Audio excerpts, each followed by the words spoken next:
जय हिंद साथ। आज की इस वीडियो में हम कुछ ऐसे क्वेश्चंस को देखेंगे यूपी ट्रिपल पेट एग्जाम के लिए जो आपको आपके एग्जाम में साथों डायरेक्ट देखने को मिलेंगे। और इस क्वेश्चन की अगर बात करते हैं साथों, ये ऐसे टॉप लेवल के क्वेश्चंस यहाँ पर सभी के सभी होंगे जो आपको डायरेक्ट आपके एग्जाम में तो देखने को मिलेंगे। और ये समझ लीजिए मैथ्स के डीआई के क्वेश्चन भी यहाँ पर मैं कराऊंगा। मैथ्स होगी, रीजनिंग होगी, इंग्लिश होगी। सबसे पहले हिंदी के क्वेश्चन देखेंगे, उसके बाद जीके जीएस है, सब कुछ साथों देखेंगे। तो अगर आपने इस वीडियो में एंट्री की है तो इस वीडियो को शुरू से लेकर अंत तक अगर आप देख लेते हैं तो ये एकमात्र वीडियो आपकी परीक्षा पर साथियों भारी पड़ेगी। चलिए, तो पहला सवाल है। सबसे पहले मैंने साथियों यहां पर 10 सवाल लिए हैं पूरी हिंदी के, और इन 10 सवालों में से अगर बात करते हैं साथियों, आपको कुछ नहीं 7 से 8 क्वेश्चन बिल्कुल सही करने का टारगेट लेकर चलना है। चलिए, तो पहला सवाल है, कह रहे कि हिंदी भाषा में कुल व्यंजन कितने होते हैं। तो साथियों कुल व्यंजन कितने होते हैं? 33 व्यंजन होते हैं। आंसर आपका ऑप्शन नंबर बी के साथ है, तो बिल्कुल सही है। अगला सवाल देखिए आपकी स्क्रीन पर है। आपसे कहा जा रहा है कि गंगा हिमालय से निकलती है, वाक्य में रेखांकित शब्द में कारक कौन सा है? तो हिमालय से निकलती, यहां पर आपको सातों कारक बताने। देखिए, गंगा हिमालय से अलग हो रही है, यानी कि दो चीजों के बीच में अलगाव हो रहा है। तो कभी भी अगर अलगाव होता है तो वहां पर आपका सातों आपादान कारक हो जाता है। क्या आपादान कारक हो जाता है? तो जिनका आंसर यहां पर ऑप्शन नंबर सी के साथ है, तो बिल्कुल सही है। उसके बाद देखिए सातों अगले नंबर का सवाल है।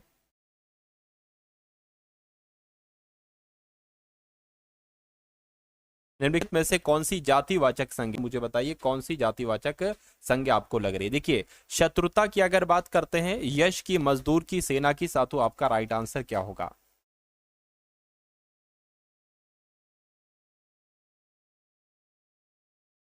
तो मैं कह सकता हूं साथों यहां पर अगर बात करते हैं, मजदूर आपका साथों राइट आंसर हो जाएगा। उसके बाद देखिए, कहने के आपसे कि जो इंद्र पर विजय प्राप्त करता हो उसके लिए एक शब्द क्या होगा? तो उसको सातु इंद्रजीत कहा जाता है। जो इंद्र पर विजय प्राप्त कर चुका हो उसके लिए एक शब्द क्या होगा? सातु इंद्रजीत होगा। सातु ये यहां पर अगर बात करें, आप लोग आंसर देते जाइए कमेंट सेक्शन में, मैं देख रहा हूं जो लोग भी सातु जिनको भी मालूम हो तो वो सभी लोग क्या आंसर आप लोग देते जाइएगा। कह रहे कि जो मोक्ष चाहता हो उसके लिए एक शब्द क्या हो सकता है? तो जो मोक्ष चाहता है सातु उसके लिए एक शब्द मुमुक्षु हो जाएगा। क्या हो जाएगा? मुमुक्षु हो जाएगा। आंसर आपका ऑप्शन नंबर ए हो जाएगा। उसके बाद देखिए करके शेखर एक जीवनी, ये एक उपन्यास है और इसके लेखक आपसे यहां पर पूछे जा रहे हैं साथियों, मुझे बताइए। तो सचिदानंद हीरानंद वात्स्यायन आगे इनका पूरा नाम है, यानी कि आगे जो है ना ये शेखर एक जीवनी नामक उपन्यास के लेखक है। राइट आंसर जिनका ऑप्शन नंबर बी है, तो बिल्कुल सही है। उसके बाद देखिए करके कौन सी पत्रिका के संपादक महावीर प्रसाद द्विवेदी थे? तो यहां पर अगर बात करते साथियों, सरस्वती पत्रिका के संपादक कौन थे? महावीर प्रसाद द्विवेदी थे। ये बात आप लोग याद रखेंगे। उसके बाद देखिए कह रहे प्रकृति का सुकुमार कवि सातु किसको कहा जाता है ना? तो फटाफट सातु आंसर आप लोग देते रहिएगा, इन सवालों का जवाब क्या हो सकता है। तो प्रकृति का सुकुमार कवि सुमित्रा नंदन पंत को कहा जाता है। राइट आंसर आपका ए होगा। उसके बाद देखिए निम्नलिखित शब्द के लिए उपयुक्त समास का चयन कीजिए। अब आपको बताने सातु इसमें समास कौन सा है। देखिए, कभी भी अगर आप दो शब्द ऐसे देखो, सुख दुख, और बीच में योजक चिन्ह लगाओ, जैसे कि अगर बात करते हैं यहां पर आज और कल, बीच में क्या लगा? योजक चिन्ह लगा है, और उसमें आपसे समास पूछा जाए तो वहां पर हमेशा द्वंद्व समास होता है। कौन सा? द्वंद्व समास होता है। ये बात आप लोग याद रखेंगे। अगर द्विगु समास की बात करें तो इसमें पहला पद क्या होता है साथियों? संख्यावाचक होता है। पहला पद क्या होता है? संख्यावाचक होता है। और अव्ययी भाव में पहला पद जो होता है वो ये शब्द आपको मिलेंगे, अनु आ सकता है, या प्रति पहला पद आ सकता है ना, या यथा पहला पद आ सकता है, या बड़ा आ पहला पद आ सकता है। अगर ऐसे शब्द आ रहे हैं तो वहां पर आपका अव्ययी भाव समास होगा। उसके बाद देखिए कह रहे कि तत्सम शब्द वाला विकल्प बताइए। इसमें से तत्सम शब्द आपको बताना है कौन से शब्द में आपको लग रहा है। तो कान्हा, कन्हैया, किशन या सातु कृष्ण। मैं कहूंगा कृष्ण शब्द जो है ना, ये आपका एक तत्सम शब्द है, बाकी सारे तद्भव शब्द हैं, इसलिए राइट आंसर आपका जो जाएगा वो ऑप्शन नंबर डी हो जाएगा। अब उसके बाद सातों यहां पर आप लोग देखेंगे जीके के क्वेश्चन, है ना? तो बहुत अच्छे तरीके से सातों इन जीके के सवालों को देख लीजिए आप लोग, क्योंकि यहां से आपको डायरेक्ट आपके एग्जाम में क्वेश्चंस देखने को मिलेंगे। कह रही कि भारत में आर्थिक सुधार का जनक किसे कहा जाता है? पंडित जवाहरलाल नेहरू को, इंदिरा गांधी को, मनमोहन सिंह को, या पीवी नरसिम्हा राव को? तो आपको ये याद रखना है कि मनमोहन सिंह को साथियों भारत में आर्थिक सुधार का जनक कहा जाता है। निम्नलिखित में से किसने सांप्रदायिक अधिनिर्णय, क्या साथियों? निम्नलिखित में से किसने सांप्रदायिक अधिनिर्णय घोषित किया था? तो इनका नाम रैमजे मैकडोनल्ड है, और इन्होंने ही सांप्रदायिक अधिनिर्णय घोषित किया था। ये सवाल आपके एग्जाम में आएगा। कह रहे कि जलियांवाला बाग हत्याकांड की जांच के लिए बनाई गई समिति का नाम क्या था? तो उस समिति का नाम क्या था साथियों? हंटर कमीशन था। क्या था? हंटर कमीशन था। हंटर कमीशन आपके सवाल का जो होगा वो बिल्कुल सही जवाब हो जाएगा। साथियों जिन्होंने वीडियो को लाइक नहीं किया, वीडियो को लाइक कर दीजिए। चलिए अगले नंबर का सवाल देखिए, कह रहे कि बंग भंग के बाद कौन सा आंदोलन शुरू किया गया था? तो बंग भंग के बाद की अगर बात करते हैं साथियों, स्वदेशी आंदोलन शुरू किया गया था। राइट आंसर आपका जो जाएगा वो ऑप्शन नंबर बी के साथ जाएगा। पृथ्वी की सतह का वो भाग जो पानी से ढका है ना? क्या साथियों लिखा हुआ है? पृथ्वी की सतह का वो भाग जो पानी से ढका है लगभग, है ना? ये क्या लिखा हुआ है यहाँ पर? तो यहाँ पर अगर बात करें पृथ्वी की सतह का साथियों 2/3 भाग, क्या 2/3 भाग जो पानी से ढका है, ये आप लोग याद रखेंगे। राइट आंसर आपका सी के साथ जाएगा। ऊर्जा के विकल्प के रूप में किस स्वरूप को स्वीकारा जाता है? तो क्या आपका साथियों यहाँ पर जवाब हो सकता है? आप तो यहाँ पर अगर बात करते हैं साथियों तो हाइड्रोजन आपका राइट आंसर हो जाना चाहिए। उसके बाद देखिए कह रहे कि निम्नलिखित में से किस एक का निर्माण हमारे शरीर में नहीं होता है? ये होना चाहिए, है ना? हमारे शरीर में नहीं होता है, किसका निर्माण हमारे शरीर में नहीं होता है? ये आपसे कुल मिला के पूछा जा रहा है। प्रोटीन का, एंजाइम का, हार्मोन का, इन तीनों का होता है लेकिन विटामिन ए का नहीं होता है। नहीं होता है तो ये आपका राइट आंसर है। उसके बाद देखिए कह रहे कि निम्नलिखित में से कौन सा पहला सफल क्लोन जंतु था? तो किसकी बात चल रही है? मैं कहूंगा भेड़ की बात चल रही है। भेड़ की अगर यहाँ पर हम लोग बात करते हैं तो भेड़ पहला सफल क्लोन जंतु कहलाया जाता है। ये सवाल अगर आपकी परीक्षा में आ जाए तो आंसर आपको साथियों लगा देना है ना? चलिए उसके बाद देखिए अगला सवाल है, कह रहे कि दूध का पीएच मान कितना होता है? साथियों अभी मैं आपको बहुत सारे क्वेश्चंस कराऊंगा। अभी मैं आपको मैथ कराऊंगा और मैथ की डीआई के क्वेश्चन कराऊंगा। अभी मैं आपको साथियों रीजनिंग कराऊंगा, है ना? ये सारी चीजें मैं आपको कराने वाला हूं, तो आप लोग थोड़ा सा सब्र रखिए, है ना? तो अब यहाँ पर अगर बात करें दूध के अगर औसत पीएच मान की अगर आपसे एग्जाम में पूछा जाए तो 6.6 आपको बता देना है। राइट आंसर आपको ऑप्शन नंबर बी होगा। चुंबकीय सुई किस तरफ संकेत करती है? तो चुंबकीय सुई की अगर बात करते हैं साथियों ये उत्तर की तरफ संकेत करती है। राइट आंसर आपका सी है। अगला सवाल देखिए, किस सिख गुरु ने विद्रोही राजकुमार खुसरो की सहायता धन और आशीर्वाद से की थी? तो किसकी बात चल रही है? क्या आपका राइट आंसर होगा गुरु अर्जुन देव? आपके सवाल का बिल्कुल सही जवाब हो जाएगा। यानी कि किस सिख गुरु ने, मैं कहूंगा साथियों गुरु अर्जुन देव ने विद्रोही राजकुमार खुसरो की सहायता धन और आशीर्वाद से की थी। उसके बाद देखिए कह रहे कि उत्तर भारत में चांदी का सिक्का यानी कि टका जारी करने वाला कौन मध्यकालीन शासक था? तो ये किसने जारी किया था? ये इल्तुतमिश ने जारी किया था, इसलिए सही जवाब आपका जाएगा ए के साथ। उसके बाद देखिए साथियों अगला सवाल है, कह रहे कि पर्णपत को किसने सौराष्ट्र का प्रांतपति बनाया था? तो किसने बनाया था साथियों? स्कंदगुप्त ने बनाया था। स्कंदगुप्त आपके सवाल का बिल्कुल सही जवाब हो जाएगा। कह रहे कि आजीवक संप्रदाय के संस्थापक कौन थे? तो आजीवक संप्रदाय के संस्थापक साथियों मक्खली गोशाल थे। कौन थे? मक्खली गोशाल थे आजीवक संप्रदाय के संस्थापक। राइट आंसर आपका जाएगा सी के साथ। चलिए साथियों यहां पर मैं आपको बताना चाहता हूं कि अगर बात करते हैं साथियों आपके यूपी पेट एग्जाम की, किस एग्जाम की अगर यहां पर बात करें, आपके यूपी पेट की एग्जाम बात करें तो मैंने साथियों आपके लिए कुछ पीडीएफ तैयार करवाई है। जैसे कि आपको पता होना चाहिए 50% क्वेश्चंस कहां से पूछे जाएंगे। जो यूपी पेट का पेपर हुआ था 2021 का, 2022 का और साथियों 2023 का, ये 3 साल के पेपर हुए हैं साथियों। और इनकी कितनी शिफ्ट बनती हैं? इनकी साथियों 10 शिफ्ट बनती हैं। तो मेरा मानना है कि अगर आप ये 10 शिफ्ट तैयार कर लेंगे तो आपका 50% क्वेश्चन यहीं से आपको देखने को मिल जाएगा, है ना? तो साथियों इन 10 शिफ्ट का आपके लिए सॉल्यूशन तैयार किया गया, हल तैयार किया गया है। तो अगर आप ये पढ़ लेंगे तो मेरा मानना है कि 50% तो यहीं से आपका कंफर्म हो जाएगा। फिर आपको 20 से 25% और करना होगा। तो अगर आप ये पीडीएफ लेना चाहते हैं तो ये पीडीएफ आपको सिर्फ और सिर्फ 45 रुपीज में दी जा रही है।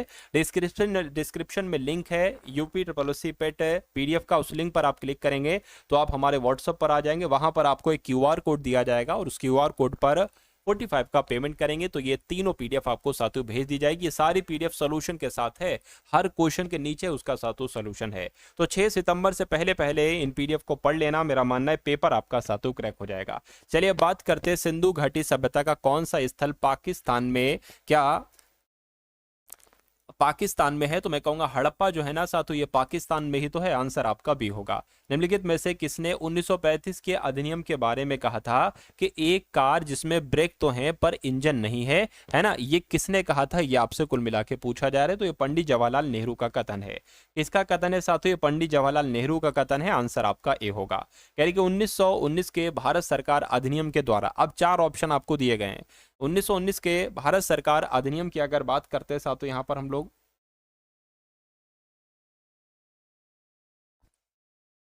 सांप्रदायिक निर्वाचक मंडल का विस्तार किया गया था, देशी राजाओं के अधिकारों को सीमित किया गया था। नहीं साथियों, पहला वाला आपका जो होगा, पहला वाला ही आपका आंसर हो जाएगा, है ना। चलिए नेक्स्ट नंबर का सवाल आप लोग देख लीजिए। आपसे कहा जा रहा है कि लातूर किस प्रांत में स्थित है। तो लातूर की अगर बात करते हैं साथियों, ये महाराष्ट्र में स्थित है। कहां पर स्थित है, ये महाराष्ट्र में स्थित है साथियों। आंसर आपके आते रहना चाहिए, यानी कि आंसर आपके रुकना नहीं चाहिए बस। चलिए उसके बाद देखिए अगला सवाल, वॉइस वगैरह में अगर कोई दिक्कत हो तो भी आप लोग बता देंगे। कह रहे कि पीर पंजाल श्रेणी पाई जाती है, अरुणाचल प्रदेश में पाई जाती है ना, ये जम्मू कश्मीर में, मैं कहूंगा जम्मू कश्मीर में पाई जाती है पीर पंजाल श्रेणी। आपके एग्जाम में अगर ये सवाल आ जाए तो आपको बता देना है। 2011 में देश के निम्नलिखित राज्यों में से साक्षरता दर सबसे कम थी। तो सबसे कम साक्षरता दर पता कहाँ की थी साथियों, बिहार की थी। बिहार की थी, इसलिए बिहार आपका बिल्कुल सही और सटीक जवाब हो जाएगा। चलिए उसके बाद देखिए अगला सवाल है, कह रहे कि निम्नलिखित में से किस उत्पाद को हरित स्वर्ण यानी कि ग्रीन गोल्ड कहा जाता है। तो ग्रीन गोल्ड की अगर हम बात करते हैं, किसको कहा जाता है, बांस को कहा जाता है ग्रीन गोल्ड।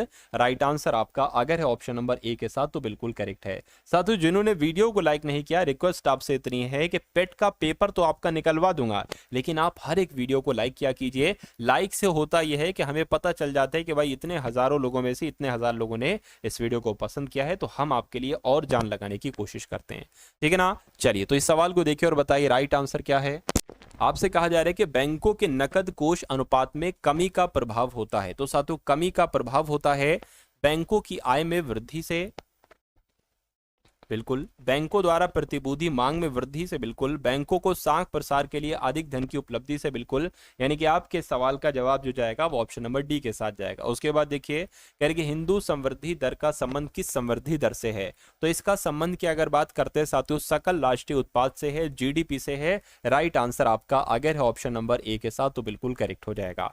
उसके बाद देखिए अगला सवाल है, कह रहे कि पंचायत के सरपंच का चुनाव कैसे होता है। अगर आपके एग्जाम में ये सवाल आए तो पंचायत के पंचों द्वारा पंचायत के सरपंच का चुनाव होता है। राइट आंसर आपका बी के साथ जाएगा। राष्ट्रपति को निम्नलिखित आधार पर महाअभियोग की प्रक्रिया द्वारा उसके पद से हटाया जा सकता है। तो यहां पर अगर बात करते हैं साथियों संविधान के अतिक्रमण से, यानी कि राष्ट्रपति को किस आधार पर, तो राष्ट्रपति अगर संविधान का उल्लंघन कर रहा है तो इस पर फिर उस पर महाभियोग चलाकर महाभियोग की प्रक्रिया के तहत उसको उसके पद से हटाया जा सकता है। कहने कि the test of my life ये एक पुस्तक है, इस पुस्तक के लेखक कौन है आपको बताना है। तो युवराज सिंह सातो इस पुस्तक के लेखक हैं। कौन है, युवराज सिंह सातो इस पुस्तक के लेखक हैं। पेट के बारे में हमें कोई बताइएगा, कहने के हमें कुछ इसके बारे में ज्यादा जानकारी नहीं, इनका कहने का मतलब है। तो पेट का क्वेश्चन की अगर बात करें साथियों 100 क्वेश्चन आते हैं। 100 क्वेश्चन में आपके हिंदी के 5 क्वेश्चन आते हैं, फिर जीके जीएस आती हैं, जीके में हिस्ट्री, ज्योग्राफी, पॉलिटी है ना। उसके अलावा संविधान, स्टैटिक जीके, करंट अफेयर आती है। इंग्लिश के भी 5 क्वेश्चन आते हैं, रीजनिंग में 5 क्वेश्चन आते हैं, मैथ के क्वेश्चन आते हैं, मैथ्स के डीआई के क्वेश्चन आते हैं, हिंदी का एक गद्यांश आता है। तो ये सारे सवाल आते हैं साथियों। और डेली आपकी क्लासेस चल रही है। अगर आपने क्लासेस को यानी कि चैनल पर अगर आप लोग नए हैं तो साथियों तुरंत इसको सब्सक्राइब करके बेल आइकन पर आप लोग क्लिक कर लीजिए अपने यूपी पेट के एग्जाम को क्रैक करने के लिए। कह रहे कि अंतर्राष्ट्रीय विकलांग दिवस साथियों मनाया जाता है, तो ये 25 दिसंबर को मनाया जाता है। 25 दिसंबर नहीं साथियों, ये 3 दिसंबर को मनाया जाता है, 25 दिसंबर नहीं। आंसर आपका बी होगा। उसके बाद देखिए चिपको आंदोलन किससे संबंधित है आपसे पूछा जा रहा है। तो चिपको आंदोलन साथियों पादप के संरक्षण से संबंधित है। आंसर अगर आपका है ऑप्शन नंबर ए के साथ तो बिल्कुल सही है। कह रहे कि दक्षिण भारत का मैनचेस्टर किसे कहा जाता है साथियों, मुझे बताइए। चलिए तो आपको याद रखना है कोयम्बटूर को कहा जाता है। दक्षिण भारत का मैनचेस्टर किसे कहा जाता है, कोयम्बटूर को कहा जाता है। दुनिया का सबसे छोटा देश की अगर बात करें कौन सा है साथियों, तो नेपाल, वेटिकन सिटी, मालदीव या श्रीलंका। मैं कहूंगा साथियों वेटिकन सिटी की अगर बात करें दुनिया का सबसे छोटा देश है। अगला देखिए साथियों, हाल ही में किस राज्य में थायु मानवर थितम योजना शुरू की गई। तो ये कहां पर शुरू की गई है, अगर आपके एग्जाम में साथियों आ जाए तो आपको बताना है साथियों तमिलनाडु में शुरू की गई। तमिलनाडु आपका राइट आंसर हो जाएगा। तो अब आपके साथ तो यहाँ पर कुछ क्वेश्चंस आप लोग देख लीजिए करंट अफेयर के भी, क्योंकि करंट अफेयर के आपके क्वेश्चन आएंगे।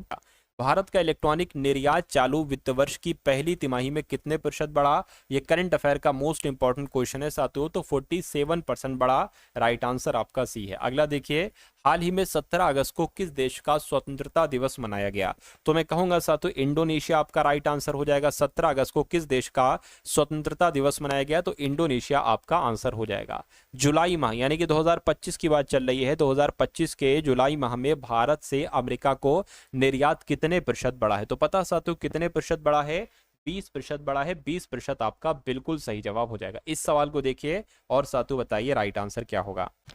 तो यहां पर अगर बात करते हैं साथियों, आप लोगों को भी याद रखना है कि ऑस्ट्रेलियन ओपन ताइक्वांडो पोमसे चैंपियनशिप 2025 में रूपा बेओर ने कौन सा पदक जीता है, तो इन्होंने साथियों कांस्य पदक जीता है। राइट आंसर आपका ऑप्शन नंबर बी होगा। अगला देखिए, यानी कि HAW के क्या साथियों, HAW के हॉक सिस्टम लागू करने वाला तीसरा राज्य कौन सा बन गया है, तो तमिलनाडु बन गया है। तमिलनाडु आपका राइट आंसर है। किसने मलेशिया इंटरनेशनल चैलेंज 2025 में महिला एकल का खिताब जीता है, तो किसने जीता है साथियों, देविका सिहाग ने जीता है। देविका सिहाग आपका आंसर हो जाएगा। उसके बाद देखिए, कह रहे कि किसने मलेशिया इंटरनेशनल चैलेंज 2025 में महिला एकल का खिताब जीता है, तो अभी साथियों मैंने आपको बताया है ना, देविका सिहाग आपका आंसर होगा।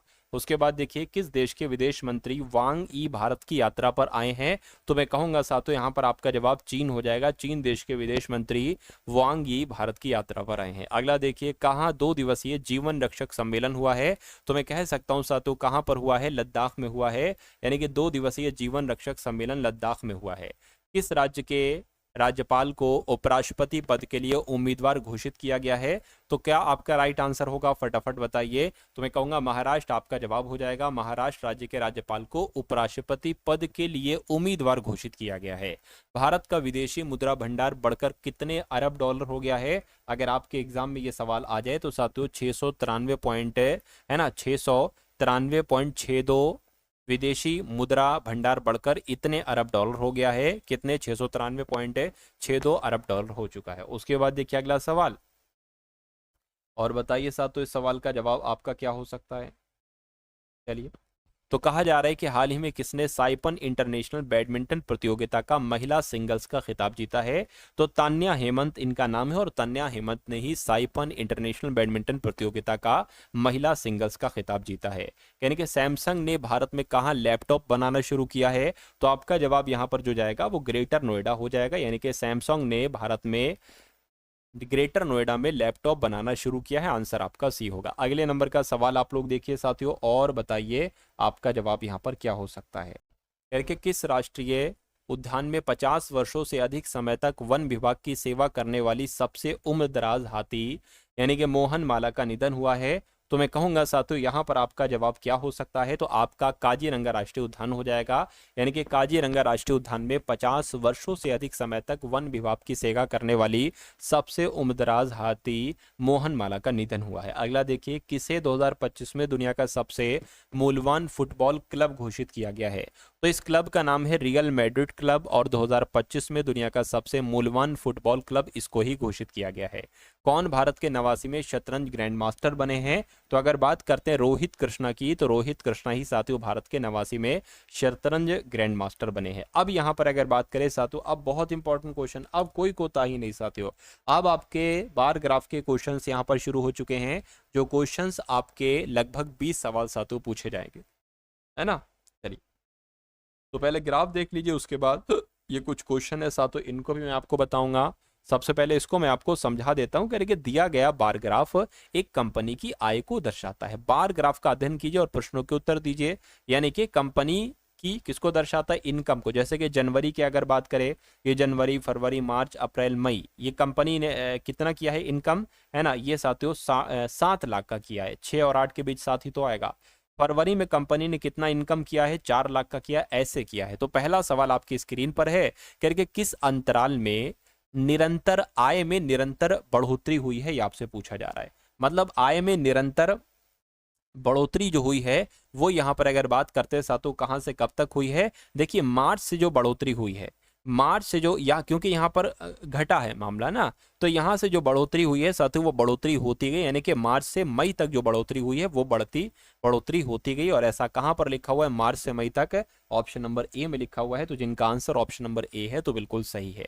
किस माह में आय का पूर्व माह की आय से अनुपात अधिकतम है? बहुत ध्यान से देखिएगा साथियों इस सवाल को, यानी कि किस माह में आय का पूर्व माह की आय से, है ना, पूर्व माह की आय से अनुपात अधिकतम है, ये आपसे कुल मिला के पूछा जा रहा है, मुझे बताइए। यानी कि सबसे ज्यादा उछाल जो मारा है वो क्या यहां पर मारा है? नहीं, यहां पर मारा नहीं, यहां पर सबसे ज्यादा उछाल मारा गया है। यानी कि मार्च महीने में साथियों क्या हुआ है, एक तरीके से बात करें, पूर्व माह की आय से अनुपात जो हुआ है सबसे ज्यादा हुआ है, अधिकतम हुआ है मार्च महीने में। तो क्या यहाँ पर मार्च लिखा हुआ है? बिल्कुल लिखा हुआ है, मार्च आपका ऑप्शन नंबर बी में लिखा हुआ है। तो जिनका आंसर ऑप्शन नंबर बी है तो बिल्कुल सही है। अब उसके बाद देखिए, मई की आय फरवरी की आय की कितनी गुना है? मई की आय जो है ना फरवरी की आय की, चलिए इसको भी देख लेते हैं हम लोग यहाँ पर। तो देख लीजिए साहब, तो यहाँ पर मई की आय फरवरी की आय से कितने गुना है? मई की आय कितनी है भैया? मई की आय और फरवरी की आय, मई की आय तो ये कितना है साथियों? 13 है ना, 13 है। और फरवरी की आय कितना है साथियों? 4 है। फरवरी की अगर बात करते हैं कितनी है? 4 है। तो कितने गुना है साथियों, ये आपसे कुल मिला के पूछा जा रहा है। कितने गुना है साथियों देख लीजिए, 4 से अगर कट करेंगे तो आपका 4 तिया 12 हो जाएगा, एक जाएगा, पॉइंट बचेगा, ये आ गया 4 दूना 8 लगभग हो जाएगा, है ना। कितने गुना है? अच्छा एक सेकेंड, तो ये लगभग कितने गुना साथियों आपको लग रही है? ये 13 ही है, 12 13 14, ये यहाँ पर तो 13 ही आएगा। मई की आय फरवरी की आय से कितनी गुना है? अच्छा ठीक है, तो कितना हो गया? 4 तिया आपका 12 हो गया, 4 तिया 12 हो गया, एक बचा, है ना, 4 दूना 8 हो गया, 8 हो गया, अभी भी 2 बचा, पॉइंट लगे जो 5 आ जाएंगे यहाँ पे, यानी कि 3.25 आपका आंसर आ जाएगा। ऐसा कहाँ पर लिखा हुआ है? 3.25, तो बिल्कुल लिखा हुआ है साथियों ऑप्शन नंबर ए में लिखा हुआ है। तो जिनका आंसर यहाँ पर है ऑप्शन नंबर ए के साथ, तो मैं कहूंगा आंसर आपका बिल्कुल सही हो जाएगा। अगले नंबर का सवाल देखिए, कंपनी की औसत मासिक आय लाखों में कितने, लाख रुपए में कितनी होगी? यानी कि औसत मासिक आय आपसे यहाँ पर पूछी जा रही, तो सबको जोड़ना है ना, सबको जोड़ना है साथियों। सबसे पहले यहाँ पर हम लोग इसको जोड़ लेते हैं, क्या यहाँ पर कैसे यहाँ पर आएगा देखिए जरा। अगर यहाँ पर हम लोग बात करते हैं साथियों, देखिए सबसे पहले अगर इसकी बात करते हैं तो कितनी है, एक तरीके से ये तो 7 हो जाएगी, ठीक 7 हो गया, और ये कितनी हो जाएगी? 4 हो जाएगी, है ना। और ये कितनी हो जाएगी? 9 हो जाएगी, 9 यहाँ पर हो गया, ये कितनी हो जाएगी? 11 हो जाएगी, ठीक है 11 हो गया, और ये कितनी हो जाएगी साथियों? 13 हो जाएगी। इसको जरा जोड़िए आप, ये तो 20 हो गया, 20 30 33 हो गया, 33 और 7 40, और ये 44 हो गया। कितना हो गया साथियों यहाँ पर अगर बात करें? 44 हो गया, 44 लाख एक तरीके से हो गया। अब इसको भाग करो, 1 2 3 4 5, 5 से इसको भाग कर लीजिए, है ना, 5 एकम 5, 5 अट्ठे आपका 40 हो जाएगा, 4 बचेगा, पॉइंट लगेगा, 0 बचेगा, 5 अट्ठे 40, यानी कि 8.8 इसका अनुपात आ जाएगा। 8.8 कहाँ पर लिखा हुआ है देखिए जरा, 8.8 तो सातों आपका ऑप्शन नंबर सी में लिखा हुआ है। तो जिनका आंसर ऑप्शन नंबर सी है तो बिल्कुल करेक्ट है। सर इसका काफी सवाल करा दो, मतलब कई सारे सवाल करा दो, ठीक है बिल्कुल मैं करा दूंगा। इसके अगली क्लास जो होंगी वो, अभी तो मैं 5 सवाल लेकर आया हूं, लेकिन अगली क्लास में सातों आपको कई सारे क्वेश्चंस यहाँ पर देखने को मिल जाएंगे। चलिए, कह रहे कि कौन सा माह कंपनी की न्यूनतम आय को प्रदर्शित करता है, यानी कि सबसे, है ना, क्या कहा गया है सातों, सबसे कंपनी की न्यूनतम आय कहाँ की है, कौन से महीने में सबसे कम अर्निंग हुई है, ये आपसे पूछा जा रहा है। तो मैं कहूंगा जनवरी फरवरी मार्च अप्रैल, यहाँ पर जो फरवरी की आय है वो सबसे कम है, इनकम फरवरी की सबसे कम है। और ऐसा कहाँ पर लिखा हुआ है? ऐसा आपका ऑप्शन नंबर बी में लिखा हुआ है। तो जिनका आंसर ऑप्शन नंबर बी के साथ है तो मैं कहूंगा आंसर आपका बिल्कुल करेक्ट हो जाएगा भाई, बहुत बढ़िया, वेरी गुड क्लास। अब उसके बाद देख लीजिए साथियों, यहाँ पर बात करते हैं यहाँ पर साथियों रीजनिंग की।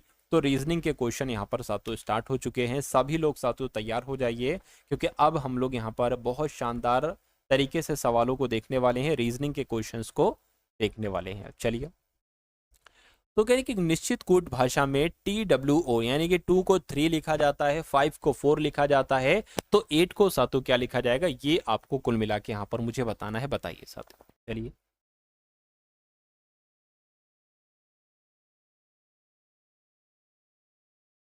चलिए साथियों, इसमें सातु क्या है, इसमें कुछ भी नहीं है, कोई दिक्कत आपको लेने की जरूरत नहीं है। यानी कि देखिए यहाँ पर 3 लेटर थे, 1 2 3, तो 3 लेटर हो गए, 1 2 3 4, 4 लेटर थे, 4 हो गए, 1 2 3 4 5 लेटर हैं तो यहाँ पर 5 हो जाएंगे सातों। सिंपल सा यहाँ पर आपका फंडा लगा हुआ है। आंसर जिनका सी है तो बिल्कुल सही है। उसके बाद देखिए यानी कि उस विकल्प का चयन कीजिए जिसका तीसरी संख्या से वही संबंध है जो दूसरी संख्या का पहली संख्या से है। जैसे कि सातों यहाँ पर 15 से क्या बनाया गया, बहुत ध्यान से देखिएगा, है ना। एक तरीके से अगर बात करते हैं यहाँ पर, जैसे यहाँ पर साथियों 15 का, है ना, 15 का संबंध 231 से बनाया गया है, वैसे ही आपको बताने साथियों 16 का संबंध यहाँ पर किससे होगा, 16 से कौन सा नंबर आ सकता है। तो देखिए साथियों अगर बात करते हैं 15 का, अगर हम क्या करें, स्क्वायर करें, यानी कि 15 का स्क्वायर करते हैं तो 225 आता है। अगर हम इसमें 6 जोड़ देते हैं तो साथियों हमें 231 मिल जाएगा। उसी प्रकार 16 का स्क्वायर जो होता है साथियों मेरे ख्याल से 256 होता है। 16 का स्क्वायर कितना होता है साथियों, 256 होता है ना, 256 होता है। तो 256 में अगर हम 6 प्लस करते हैं, है ना, तो कितना हो जाएगा साथियों, एक तरीके से बात करिए 262 हो जाएगा। 262 क्या कहीं ऑप्शन में है, बिल्कुल है, डी में है। ठीक है, चलिए अगला सवाल देखिए, कथन और निष्कर्ष वाला सवाल है यहाँ पर। अगर बात करते हैं साथियों यहाँ पर कथन आपके सामने 2 हैं और निष्कर्ष की बात करें, निष्कर्ष भी 2 हैं। तो देखिए करके सभी फूल ट्यूलिप हैं, तो मान लेते हैं साथियों ये क्या हो गए, ये आपके फूल हो गए, और सभी फूल ट्यूलिप हैं तो ये सभी फूल क्या हो गए साथियों, ट्यूलिप हो गए सभी फूल। करके कोई ट्यूलिप सफेद नहीं है, कोई ट्यूलिप की अगर बात करें क्या नहीं है साथियों, कोई ट्यूलिप की अगर बात करें तो सफेद नहीं है। चलिए कोई दिक्कत नहीं। अब निष्कर्ष को पढ़िए और बताइए कौन सा सही है कौन सा गलत है। सभी ट्यूलिप फूल हैं, भैया सभी ट्यूलिप फूल नहीं है, सभी फूल ट्यूलिप है, तो ये गलत हो जाएगा। कुछ ट्यूलिप सफेद है, नहीं, कोई ट्यूलिप सफेद नहीं बताया गया यहाँ पर, तो कुछ ट्यूलिप सफेद कैसे हो जाएंगे, ये भी गलत हो जाएगा। यानी कि ना तो निष्कर्ष 1 और ना निष्कर्ष 2 अनुसरण करता है, ऐसा कहाँ लिखा हुआ है, ऐसा आपका ऑप्शन नंबर डी में लिखा हुआ है। अगले नंबर का सवाल देखिए, नंबर सीरीज का सवाल है। कह रहे कि 37 है सबसे पहले, उसके बाद 41 है, उसके बाद 50 है, उसके बाद 66 है। तो अगला नंबर आपको बताना है साथों यहाँ पर क्या आ सकता है, फटाफट बताइए। चलिए देखिए यहाँ पर अगर बात करते हैं कितना बढ़ाया गया है, 4 बढ़ाया गया है। यहाँ पर अगर बात करें 9 बढ़ाया गया, और यहाँ पर कितना बढ़ाया गया है साथियों बताइए जरा, यहाँ पर साथियों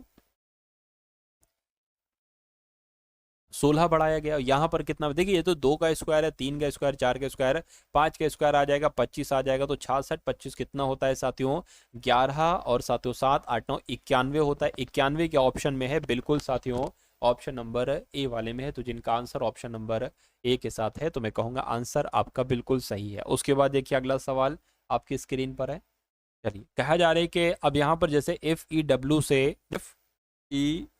से क्या बनाया गया है, GYH बनाया गया। अब देखिए ये पता साथियों कैसे बनाया गया है। यहाँ पर अगर बात करें साथियों, देखिए G से F की अगर बात करें तो यहाँ पर 1 बढ़ाया गया, E से Y में तो भाई बहुत बढ़ा दिया गया, W से H में बहुत बढ़ा दिया गया। एक काम आप ये करिए, F से अगर H करते हो तो 2 प्लस आप करते हो, E से अगर G करते हो तब भी 2 प्लस करते हो, W से Y करते हो तब भी 2 प्लस करते हो, यानी कि यहाँ पर भी 2 2 प्लस करना है। देखिए 1 2 3, 2 प्लस करोगे तो कितना आ जाएगा, ए आ जाएगा, अरे भाई जेड और फिर ए, है ना। उसी प्रकार साथियों यू से 2 प्लस करोगे कितना आ जाएगा, डब्लू आ जाएगा, डब्लू आ गया, और फिर यहाँ पर ओ से 2 प्लस करोगे क्यू आ जाएगा। यानी कि क्यू डब्लू ए कहाँ पर लिखा हुआ है, क्यू डब्लू ए आपका ऑप्शन नंबर सी में लिखा हुआ है। तो सी जिनका आंसर है मैं कहूंगा आंसर आपका बिल्कुल सही है। साथियों आप मुझसे पहले कोशिश कीजिए आंसर देने की, है ना, तभी तो साथियों अच्छी बात हो पाएगी। चलिए अब मैथ के क्वेश्चंस देख लेते हैं हम लोग कुछ। यानी कि यदि किसी संख्या के 3/4 का, क्या साथियों, यदि किसी संख्या का 80%, यहाँ पर साथियों कितना है साथियों, यहाँ पर अगर बात करें 3/4 है। यानी कि यदि किसी संख्या का 3/4 जो है ना, 3/4 का, एक सेकंड रुकिए मैं थोड़ा सा सही कर देता हूं। यदि किसी संख्या का 3/4 का 80% 63 है तो वो संख्या क्या है। तो कोई दिक्कत नहीं, इसको हम सॉल्व कर लेंगे। यदि किसी संख्या का, मान लीजिए वो संख्या x मान ली, तो इस संख्या का 3/4 का 80% यानी कि 80/100 ये जो है ये 63 है, तो साथियों वो संख्या बताइए। तो इसको अगर कट करोगे 20 चौक और 20 पंजे हो जाएगा, इस 4 से आपका ये 4 कैंसिल हो जाएगा, x बराबर आपका 63 गुणा 5/3 आ जाएगा। 3 से कट करोगे 21 आ जाएगा। 21 पंजे आपका कितना हो जाएगा साथियों, 5 एकम 5, 5 दूना 10, यानी कि x बराबर 105 आ जाएगा। 105 कहाँ पर लिखा हुआ है, 105 आपको ऑप्शन नंबर बी में लिखा हुआ है। उसके बाद देखिए अगला सवाल, उसके बाद देखिए अगले नंबर का सवाल साथियों आपकी स्क्रीन पर है। देखिए सवाल को और बताइए आपका जवाब यहाँ पर क्या हो सकता है। आपसे कहा जा रहा है कि कंपनी में पुरुष हैं और महिलाएं हैं, है ना। पुरुष और महिलाओं की संख्या का अनुपात 5:4 है। यदि पुरुषों और महिलाओं की संख्या में 16% की और 15% की वृद्धि होती है तो पुरुषों और महिलाओं का नया अनुपात क्या होगा। ये क्वेश्चन बहुत शानदार है और आपके एग्जाम में आएगा। देखिए पुरुष की अगर बात करते हैं, यानी कि मेल की अगर बात करें और फीमेल की बात करें, इनका अनुपात 5:4 है। अब एक काम करिए, 5:4 छोटा, इसको 50 बना लीजिए, इसको 40 बना लीजिए। यानी कि अगर पुरुष 50 है तो महिलाएं 40 होंगी। यानी कि पुरुषों की संख्या में 16% की वृद्धि होती है और महिलाओं की संख्या में 15% की वृद्धि होती है। तो एक काम करिए साथियों, क्या यानी कि पुरुषों की संख्या में 16% की वृद्धि होती है तो इसका 116% निकाल लीजिए, और महिलाओं की संख्या जो कि 40 है इसमें 15% की वृद्धि होती है तो इसका 115% निकाल लीजिए, और फिर दोनों का अनुपात आप निकाल दीजिएगा। ठीक है ना। चलिए तो 50 से कम 50, 50 दूना 100, 2 से अगर कट करेंगे साथियों इसको तो 2 पंजे 10, 2 अट्ठे 16, 58 आ गया। ये पुरुष का, पहले 50 पुरुष थे, जब इसमें वृद्धि की गई 16 की तो 50 से 58 हो गए पुरुष। अब इसको देखिए कट कीजिए, इससे ये कट करेंगे और 2 दूना 4 हो जाएगा, 2 पंजे 10 हो जाएगा। इसको कट करेंगे, 5 दूना 10 हो जाएगा, 5 तिया 15 हो जाएगा, 23 दूना कितना हो जाएगा, 46 हो जाएगा। यानी कि पहले पुरुष 40 थे, अब 46 हो गए। तो इनका अनुपात आपको सातों निकालना है। 2 से कट कर लीजिए, 2 दूना 4, 2 नीम 18, 2 दूना 4, 2 तिया 6, यानी कि 29:23 निकलेगा। ऐसा कहां पर है, ऐसा ऑप्शन नंबर बी में है। उसके बाद देखिए साथियों अगले नंबर का सवाल आपकी स्क्रीन पर है। इस सवाल को देखिए और फटाफट आप लोग बताइए इस सवाल का जवाब आपका क्या हो सकता है। आपसे कहा जा रहा है कि अमन अपनी आय का 74% खर्च करता है ना। अमन अपनी आय का 74% खर्च करता है, उसका व्यय 30% बढ़ जाए और बचत 25% बढ़ जाए तो उसकी मांग में कितने प्रतिशत की वृद्धि होगी। देखिए 3 चीजें होती हैं साथियों। एक तो आपके यहाँ पर आय होती है ना। आय बराबर क्या होता है साथियों, जो आपने खर्च किया है, जो आपने व्यय किया है, और एक तरीके से बात करें जो आपने बचत किया, इन दोनों का योग ही तो साथियों आय कहलाया जाता है। ये बात क्लियर है, बिल्कुल क्लियर है। तो अगर मान लीजिए साथियों अमन की आय 100 मान लेते, कितनी है साथियों, अमन की आय 100 है, तो अमन अपनी आय का 74% खर्च करता है। ठीक है, 74% खर्च करता है और उसकी आय अगर 100 है तो जाहिर सी बात है वो कितना बचाएगा, वो 26 ही तो बचाएगा, है ना। 26 ही तो बचाएगा क्योंकि 74 + 26 100 होते हैं। अब कहा जा रहा है कि या उसके व्यय में यानी कि उसके खर्च में 30% की वृद्धि की जाती है। तो 74 में जब 30% की वृद्धि करोगे तो मैंने निकालोगे ना, जब जब साथ तो ऐसे कैलकुलेट करोगे 30% की वृद्धि करोगे तो ये कितना एक्स्ट्रा हो जाएगा, या 130% करोगे तो कुल मिला के 74 से बढ़कर 96.2 आ जाएगा, 96.2 आ जाएगा, है ना।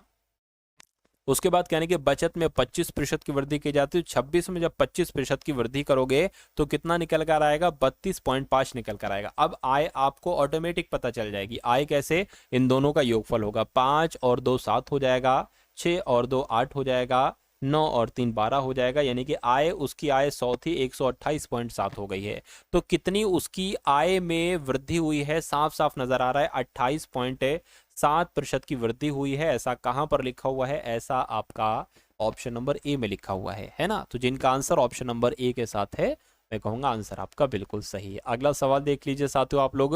अब करके select the most appropriate meaning of the given idiom to break loose. To break loose की अगर बात करें, टू ब्रेक लूज का मतलब पता क्या होता है साथियों, बच निकलना। क्या इसका मतलब क्या होता है साथियों, बच निकलना इसका मतलब होता है।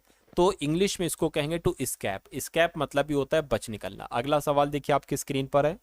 आपसे कहा जा रहा है साथियों select the most appropriate option to fill in the blanks, यानी कि the antique sculpture is indeed. Indeed के बाद आपको बताने क्या यहाँ पर साथियों आ सकता है। तो क्या आएगा, प्राइजलेस यहाँ पर आ जाएगा।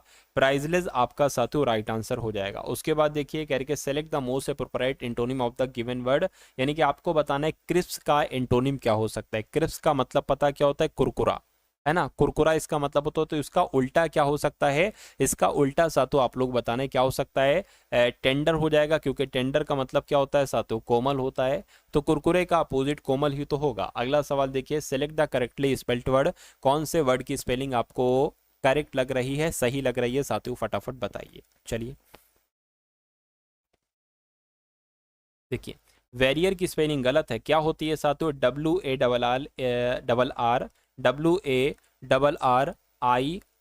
ये होती है। और इसका मतलब क्या होता है, इसका मतलब होता है साथियों योद्धा, इसका मतलब योद्धा होता है। उसके अलावा अगर बात करें इनहेरिटेंस की स्पेलिंग गलत है, INHERITA, यहाँ पर ए आएगा साथियों। और इनहेरिटेंस का मतलब होता है साथियों विरासत, क्या इसका मतलब होता है, इसका मतलब विरासत होता है। और अगर बात करते हैं इसकी भी स्पेलिंग गलत है साथियों, होना चाहिए SCAVE, यानी कि यहाँ पर ई आना चाहिए, है ना। स्कैवेंज की अगर बात करें, इसका मतलब होता है मांझना, कोई चीज़ मांझी जाती है ना। लेकिन ब्यूरोक्रेसी की स्पेलिंग आपके बिल्कुल सही हो जाएगी, इसका मतलब होता है सातु नौकरशाही, क्या इसका मतलब होता है, इसका मतलब होता है सातु नौकरशाही, इसकी स्पेलिंग बिल्कुल सही है। उसके बाद देखिए अगला सवाल है आपकी स्क्रीन पर, और अंतिम सवाल है ये, कहने कि select the most appropriate antonym of the given word, यानी कि रेन का आपको बताना है सातु एंटोनिम क्या हो सकता है। रेन का अगर बात करते हैं, इसका मतलब होता है साथियों शासन करना, क्या इसका मतलब होता है, इसका मतलब होता है शासन करना। तो इसका एंटोनिम क्या हो जाएगा साथियों, है ना, शासन ना करना, यानी कि मान जाना। कहीं होता नहीं कि मैं अपना शासन चलाऊंगा, नहीं भैया मैं शासन नहीं चला सकता, मैं मान जाऊंगा, मैं झुक जाऊंगा, तो उसको इंग्लिश में कहा जाता है ईल्ड, यानी कि ईल्ड आपका इस सवाल का बिल्कुल सही और सटीक जवाब हो जाएगा भाई, बहुत बढ़िया, वेरी गुड क्लास। तो कैसी लगी साथियों आपको ये क्लास, एक बार कमेंट सेक्शन में आप लोग जरूर बताइएगा। इस वीडियो को लाइक कीजिएगा अगर आपने लाइक नहीं किया, चैनल पर अगर नए हैं तो चैनल को सब्सक्राइब कीजिएगा। डिस्क्रिप्शन में ग्रुप है यूपी पेट वालों के लिए, उसको ज्वाइन कर लीजिएगा। और एक जय हिंद का साथियों कमेंट आप लोग जरूर कर दीजिएगा कमेंट सेक्शन में।